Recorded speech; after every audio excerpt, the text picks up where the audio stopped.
السلام عليكم ورحمة الله تعالى وبركاته. حياكم الله جميعا، تحياتي لكم الإخوان والأخوات. أنا وصلنا لك 250 دجاجة للسي خالد هنايا، لاصير فيها 50 على 8 متر. اللهم بارك، تجهيز المستوى اللهم يسر. نواكبو معاه إن شاء الله المراحل كاملة ديال باش يكبر المشروع ديالو إن شاء الله. المهم راه باقا المرحلة البداية ديال الإصلاح ديالنا، اللهم بارك. ونواكبو مع تقيس ديال التربيه ديال الدجاج في المراحل كامله. جات لينا واحد 250 بعدا الدفعه الاولى، وان شاء الله غادي نوصلوا ان شاء الله واحد 5000 دجاجه ان شاء الله غنوصلوا عليه.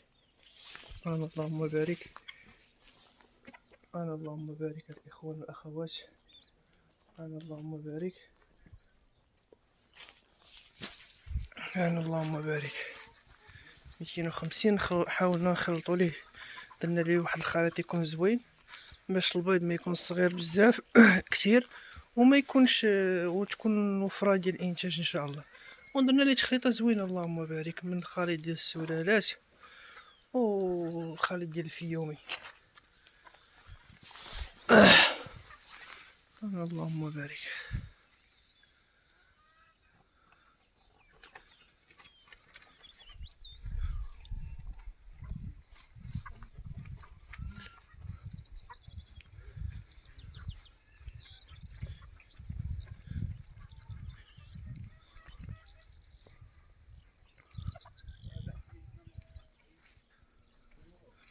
الله